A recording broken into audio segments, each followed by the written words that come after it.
Robert Big Shaq Thompson stood at the window of his top-floor office. From here, he could see all of Millfield, the small town where he had grown up. The evening sun made the town look peaceful. 20 years ago, Robert had opened his first small clothing shop with money he had saved for years. Now Thompson's Clothing had 5 stores across the county, and everyone called him Big Shaq because of his big success. Robert was a tall man with broad shoulders and a smile that used to make customers feel at home. His hair had more grey now, and his smile didn't come as often as before. He turned away from the window and looked at the papers on his desk. Sales numbers were good. Money was coming in. But something didn't feel right. The phone on his desk rang. It was his assistant, Peter. "Mr. Thompson, I've sent you the new store plans. The bank has approved the loan for store number 6, Peter said. "Good work," Robert replied. "And how are things at the main store today?" He couldn't remember. The last time he had asked this question, there was a small pause. "Well, sir, sales are fine, but I should mention again that staff morale seems low. Mary has mentioned—" "We can talk about that later," Robert cut in. "I need to finish these papers before tomorrow." After hanging up, Robert felt a small sting of guilt. Peter had mentioned staff problems 3 times this month. Each time Robert had pushed it aside. There were bigger things to worry about: expansion plans, supplier contracts, and bank meetings. Robert opened his desk drawer to find a pen and noticed an old photo album. He pulled it out, surprised he still kept it here. The album was full of pictures from when he first opened Thompson's Clothing. He turned the pages slowly. There he was, 10 years younger, cutting a ribbon on opening day. The mayor was there, and so were 20 people from town who had come to support him. In the next picture, Robert stood with his first 3 employees. They were all smiling, arms around each other's shoulders like old friends. "We were like a family then," Robert whispered to himself. He flipped through more pages. Pictures showed Christmas parties, birthday celebrations, and ordinary days in the shop. In every photo, Robert was there with his staff, laughing, working, building something together. The last few pages had fewer people pictures and more building photos, new store openings, Robert shaking hands with bank managers, signing papers. The smiles in these photos looked different. More business, less joy. Robert closed the album and leaned back in his expensive chair. When was the last time he had actually worked in his own shop? 2 years, 3. He had managers for that now. His job was in this office, making big decisions, not worrying about who worked the tills or arranged the jumpers on shelves. But those people in the old photos, they had helped build his dream. What about the people who worked for him now? Did they care about Thompson's Clothing, or was it just a job to them? Did they know he had once folded every shirt and helped every customer himself? Robert stood up and walked to the small bathroom in his office. He looked at himself in the mirror. His expensive suit and tidy hair made him look important, but the eyes looking back at him seemed tired, maybe even a little sad. "I've lost touch," he said to his reflection. "I don't even know who works for me anymore." An idea began to form in Robert's mind. It seemed silly at first, like something from a film, but the more he thought about it, the more it made sense. If he wanted to truly understand what was happening in his shops, he needed to see it from the inside, not as the boss, but as a worker. Robert picked up his phone and called Peter. "Peter, I need to take next week off, cancel all my meetings. Everything." "All right, sir." Peter sounded surprised. "Yes, just need some personal time. Oh, and one more thing. Can you arrange for a new employee to start at the main store on Monday? Name of Bob Wilson. He'll be working on the shop floor." "A new hire. But I don't remember interviewing." "It's handled," Robert said quickly. "Just make sure Mary knows he's coming." After hanging up, Robert felt excitement for the first time in months. He would need a disguise, nothing fancy, just enough to not be recognized right away. Perhaps glasses, different clothes, maybe even a fake mustache. He would say he was from Newcastle, new to town. It might sound silly, but it could work.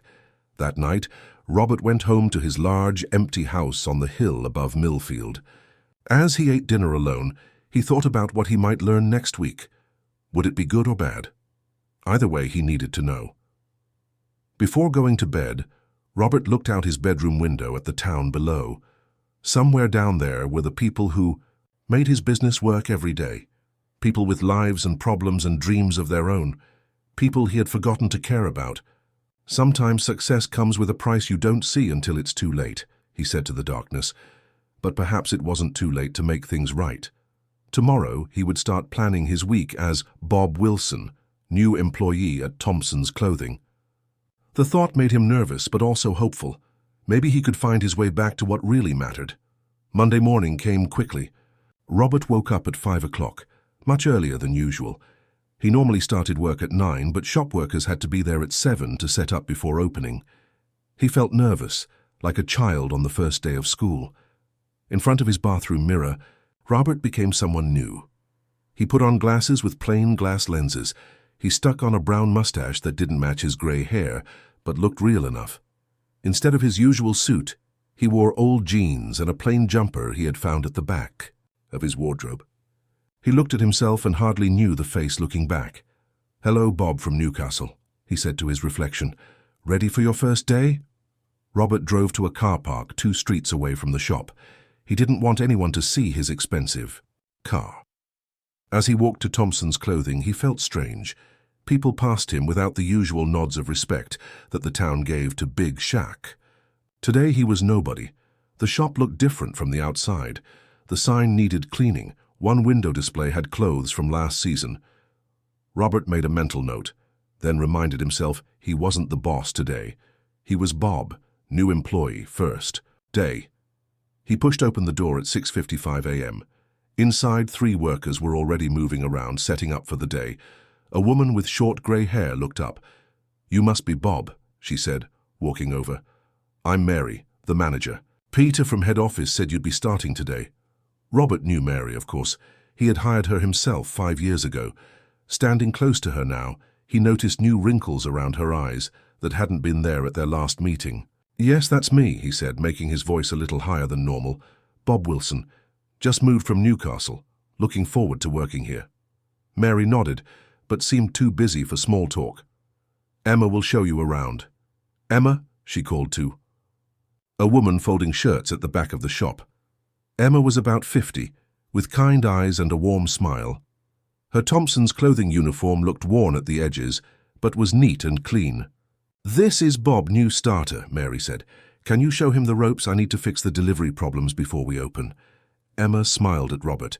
"Welcome to the team. Don't worry, we'll get you sorted." For the next hour, Emma showed Robert around the shop. She explained where everything was kept, how the day was organized, and who did what jobs. Robert was surprised at how much work happened before customers arrived. "Didn't they show you the training videos?" Emma asked, as they arranged jumpers. "On a display?" "Yes," Robert said, remembering the expensive videos he had approved last year. "Very helpful," Emma laughed. "The training videos are useless," she whispered. "We learn more from each other than from head office. They made those. Her videos in the London store. Everything's different there." Robert felt his first sting of guilt. He had spent thousands on those videos. At 9 o'clock, Mary unlocked the front doors. Customers began to come in. Emma showed Robert how to use the till system. "This is newer than the old one, but not better," she explained. "It takes twice as long to do anything." Robert tried to remember why they had changed the system, something about better data collection. As he pressed the buttons Emma showed him, he realized no one had ever asked the staff if the new system actually worked. Well for them. At 11, a customer came to the till with a complaint. She had bought a coat last week and the zip had broken. Robert tried to process the return but kept hitting wrong buttons on the till. "I don't have all day," the woman said sharply. "Is this your first day or something?" "It is, actually," Robert said, feeling his face grow hot. The woman sighed loudly. "Can someone else help me, someone who knows what they're doing?" Emma stepped in smoothly. "I'll sort this out," she said to Robert with a kind smile. Then she turned to the customer and handled the whole situation with such grace that the angry woman left with a replacement coat and a smile. "How did you do that?" Robert asked afterward. "Years of practice," Emma said. "Don't worry, you'll get there." At 1 o'clock, Emma showed Robert to the staff room for lunch break. The small room at the back of the shop had a tiny table, 4 plastic chairs, 1 broken, a small fridge, and a kettle. The walls needed painting, and there was a dark watermark on the ceiling. Robert looked around in shock. He remembered approving plans for staff room improvements 2 years ago. Had nothing been done? "It's not much," Emma said, noticing his expression, "but it's our little home away from home." They sat down with their packed lunches. Robert had made a simple sandwich that morning, trying to fit in. Emma had brought a homemade pasta dish that smelled wonderful. "You've worked here 8 years?" Robert asked, remembering her file. "That's right, since my children went to secondary school." "Why do you stay here?" he asked, genuinely curious. "The pay wasn't great, the conditions were poor, and the work was hard." Emma thought for a moment. "The people," she said simply. "We're like family. Even when things get hard, we look after each other." As the day went on, Robert saw what she meant. The staff helped each other without being asked. They covered for each other's mistakes. They shared small kindnesses, a cup of tea made just right, a shift swapped so someone could attend a school play. At 6 o'clock, Robert's first day ended. His feet hurt. His back ached. He had a new respect for what his staff did every day. That night, in his large, comfortable home, Robert couldn't sleep. The gap between his world and his workers' reality felt wider than ever. His staff room at head office had leather chairs, fresh coffee, and a view of the town. Their staff room had broken chairs and peeling paint. As he stared at the ceiling, Emma's words echoed in his mind. "We're like family, we look after each other." When had he stopped looking after his Thompson's clothing family? By Wednesday, Robert had started to feel part of the shop team. The fake mustache still itched, and he worried someone might recognize him. But so far his disguise as Bob from Newcastle was working. He had learned how to use the till system better, though he still made mistakes. The other staff were patient with him, which made Robert feel both grateful and guilty. This morning Thomas was working with Robert in the men's section. Thomas was in his 30s, quiet but hard-working. As they folded shirts together, Thomas checked his watch often.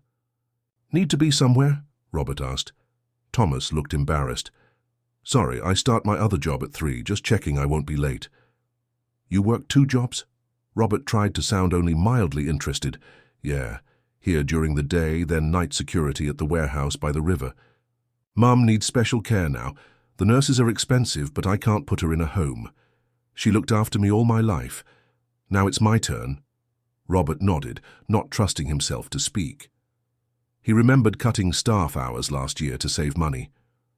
That forced Thomas to find a second job. Later, young Oliver came in for his afternoon shift. Oliver was just 19 with bright eyes and quick hands that made light work of the stockroom. "How's college going?" Emma asked him as they worked together. "I had to drop to part-time," Oliver said. "Couldn't afford the full course and living. Costs? At this rate, it'll take me 4 years instead of 2. Robert remembered the staff education program his father had started when the business began. It had helped employees pay for courses. Robert had ended the program 3 years ago. The money saved had seemed important then. At midday, Robert noticed Grace, who worked in the women's department, looked pale and was moving slowly. "Are you feeling all right?" he asked. "Just a bad headache," she said. "I've had them for months. Should see a doctor about it, but I can't take more time off. Already had a warning last month when I missed a day." Robert felt sick. He had approved the new attendance policy himself. 3 absences in 6 months meant a formal warning. Staff had to provide doctor's notes, but how could they see doctors if they couldn't take time off? During a quiet moment, between customers, Emma took Robert to the window display. "I've been thinking we could do something different," she said, pulling some papers from her pocket. "Look." Emma had drawn beautiful designs for window displays, clothes arranged to tell stories, with simple props made from things they already had in store. The designs were creative but practical. Robert was impressed.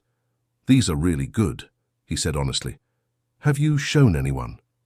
Emma's smile faded a little. "I've sent these to head office for years, but they never reply. I used to send one every month. Now I just keep them in my drawer." Robert tried to remember if he'd ever seen Emma's designs.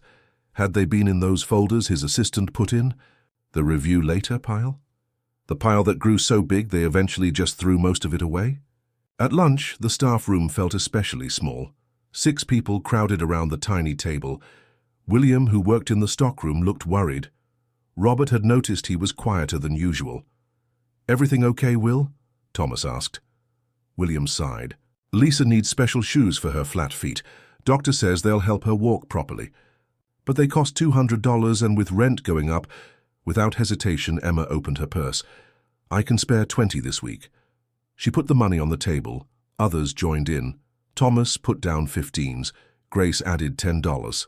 Oliver contributed $5, which Robert suspected was more than he could really afford.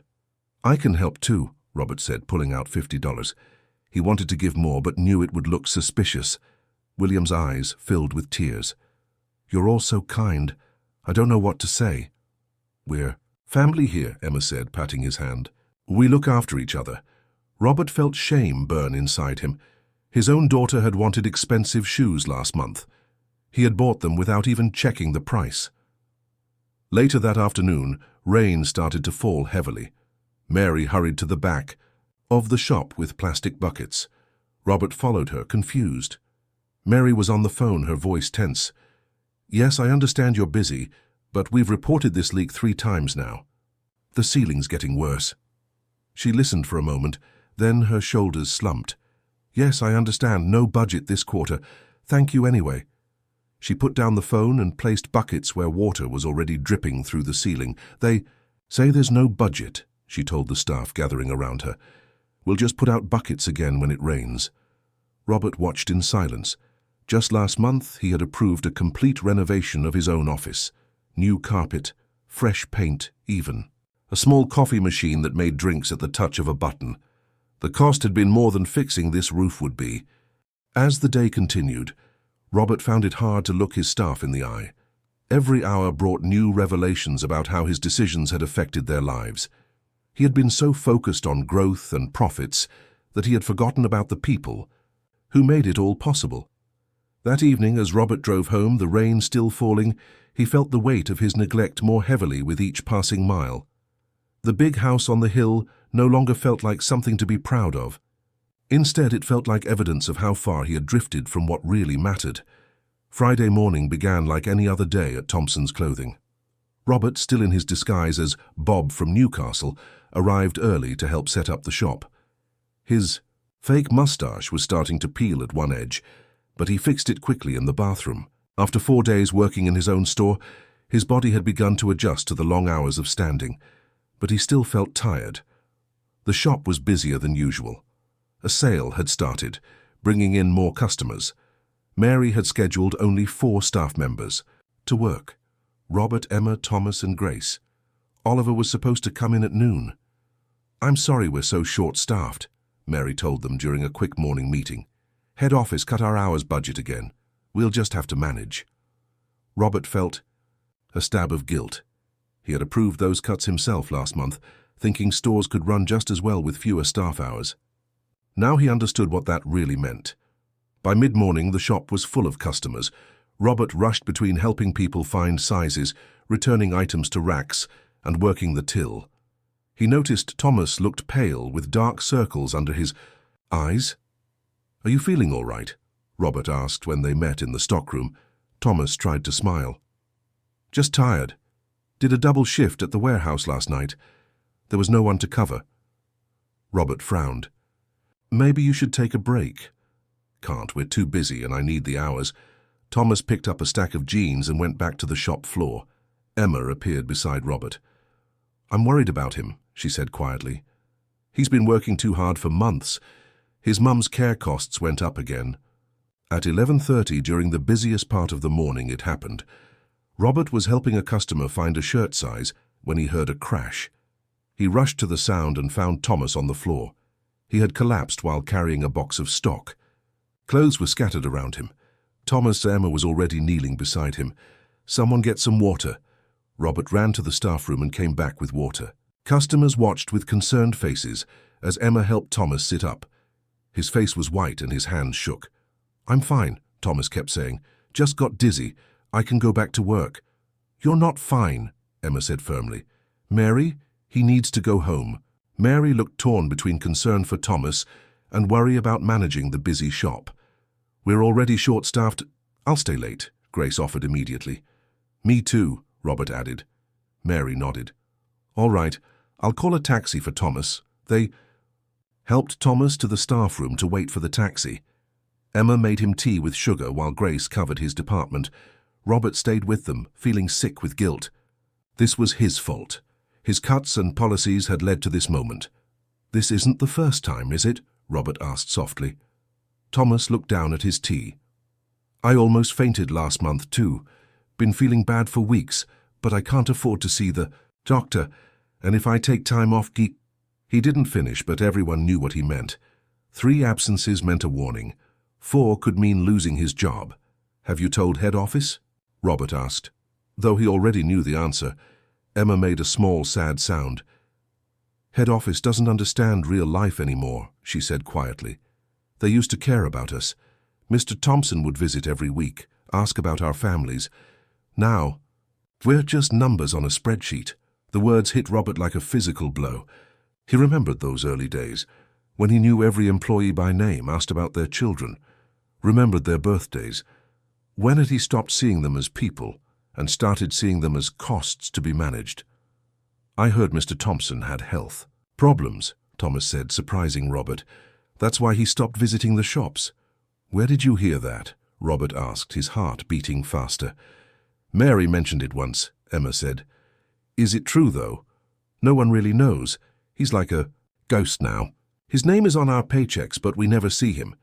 Maybe he doesn't care anymore, Grace suggested, coming into the staff room for more price tags. The company's doing well. Why would he care about us? Robert couldn't speak. These people talked about him as if he were dead, or worse, as if he had betrayed them. And he had. After the taxi took Thomas home, Robert worked harder than ever trying to make up for the missing staff member.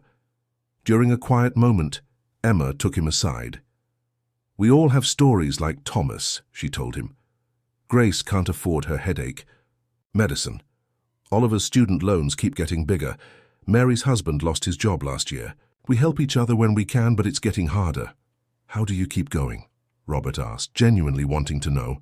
Emma smiled sadly. We remember the good days, when this place felt like a family, and we hope things might change back, someday. In that moment, listening to Emma speak of a time when Thompson's clothing had been something to be proud of, Robert felt something break inside him. These people had built his success while he had forgotten the values that once defined his business. He had become the very thing his father had warned him against, a boss who forgot that businesses are made of people, not just profits. The rest of the day passed in a blur. Robert worked mechanically, his mind far away, planning what needed to be done. That night, Robert stood in his bathroom and slowly removed his disguise. First the glasses, then the fake mustache. He washed the hair product from his grey hair. The man in the mirror looked older and sadder than he had just 5 days ago. You lost your way, he told his reflection, but you can find it again. Tomorrow would be different. Tomorrow, Big Shaq would return to his shop, not as a boss coming to check on his investment, but as a man coming home to make things right. Monday morning came with clear skies after a weekend of rain. Robert Thompson woke early, dressed in his best suit, and looked at himself in the mirror. No glasses today, no fake mustache, just himself, facing what he had learned. The drive to Thompson's clothing felt longer than usual. Robert's hands gripped the steering wheel tightly. Would they forgive him? Would they understand why he had pretended to be someone else? There was only one way to find out. Unlike Bob from Newcastle, Robert parked his car right in front of the shop. He took a deep breath and walked through the front door at 8:30, half an hour after opening time. Emma saw him first. Her eyes went wide with surprise. She had been helping a customer but stopped mid-sentence. Mary came out of the office wondering why Emma had gone quiet. When she saw Robert, her mouth fell open. Mr. Thompson, she said, we weren't expecting you today. Good morning, Mary, Robert replied. His voice sounded strange to him, formal, distant, not like the voice he had used all last week. Could you gather everyone in the staff room, please? I need to speak with all of you. Mary nodded, still looking shocked. Of course, sir. 10 minutes later, the small staff room was crowded. Mary, Emma, Grace, Oliver, and William stood awkwardly, looking at their boss. Thomas wasn't there. He was still recovering at home. Robert looked at their faces. Faces he had come to know well over the past week, though they didn't know it yet. He took a deep breath. "First, I want to thank you all for your hard work," he began. "But that's not why I'm here today." He reached into his pocket and pulled out the glasses he had worn as part of his disguise. The room was silent as he put them on. "I've been here all week," he said quietly, as Bob from Newcastle. The shock on their faces would have been funny in any other situation. Emma gasped. Mary put a hand to her mouth. William just stared. "That's not possible," Grace whispered.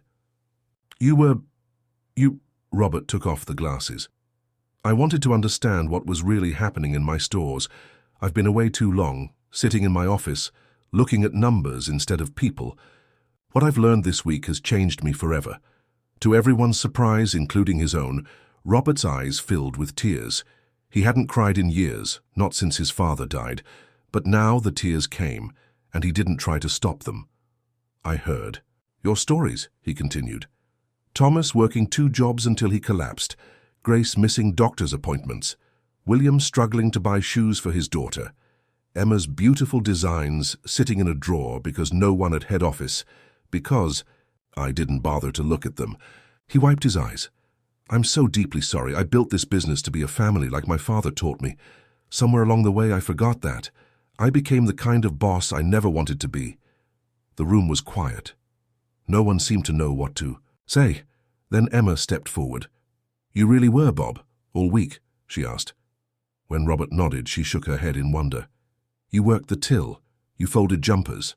You dealt with that awful customer on Tuesday." "Not very well," Robert admitted with a small smile. "You had to rescue me." A tiny laugh escaped Emma. The tension in the room eased slightly. "I've made decisions," Robert said. "Starting today. First, everyone gets a 20% raise." There were gasps around the room. "The staff education program is coming back better than before. New scheduling rules. No one works when they're sick. No penalties for taking time off for health or family needs." Mary looked like she might faint. "Sir, are you sure? Head office—" "I am head office," Robert said firmly. "And I've been wrong. There's more. Staff suggestion programs with real rewards. Profit sharing for long-term employees. And renovations start next week. Not just for the roof, but for this whole shop, including a proper staff room with comfortable chairs and a working fridge." He paused, looking around the small, cramped room. "Most importantly, I'm moving my office downstairs. Not in this store, there isn't space, but in the building next door. I need to be part of this family again." Oliver, the youngest staff member, finally found his voice. "Will you still make us call you Mr. Thompson?" he asked. Robert laughed. "I think we're past that now. Robert is fine. Or Big Shaq, if you prefer." Robert stayed all day working alongside his staff, explaining his plans, listening to their ideas. He called Thomas at home, told him to take all the time he needed to recover, with full pay. He promised changes to make sure no one would ever have to work themselves to exhaustion again. 6 months later, on a warm summer day, Thompson's clothing looked very different. The shop had been renovated, brighter, more welcoming, with new displays showcasing Emma's designs. Emma now led a small visual merchandising team, traveling between all 5 stores to bring her creative touch to each one. Thomas was back, working reasonable hours with benefits that covered his mother's care. Costs. Grace had seen specialists for her headaches and found effective treatment. William's daughter had not just 1 pair of special shoes, but 2, one for school and one for play. Oliver was back in full-time education, with Thompson's clothing, paying half his fees. The store had a new energy. Staff smiled more, laughed more. Customers noticed the difference and spread the word. Sales were up, even though Robert had increased wages and benefits. Every Friday, Robert held his management team meeting in the staff room of the main store, a new, comfortable space with good chairs and bright windows. So on this particular Friday, Peter from head office was expressing concern about the increased staff costs. "We're making less profit per store than last year," Peter pointed out, showing Robert the figures. Robert looked at the numbers, then set them aside. Through the window he could see Emma helping a customer, both of them smiling. Success isn't measured in pounds, Robert told his management team. It's measured in the lives we touch and the community we build together. The money will follow when we get the important things right. Later that day, as Robert walked through his shop, greeting customers he now knew by name again, he felt a contentment he hadn't known in years. In finding his way back to his people, he had rediscovered the heart of his business and himself. Sometimes, the most important journey is the one that brings us home.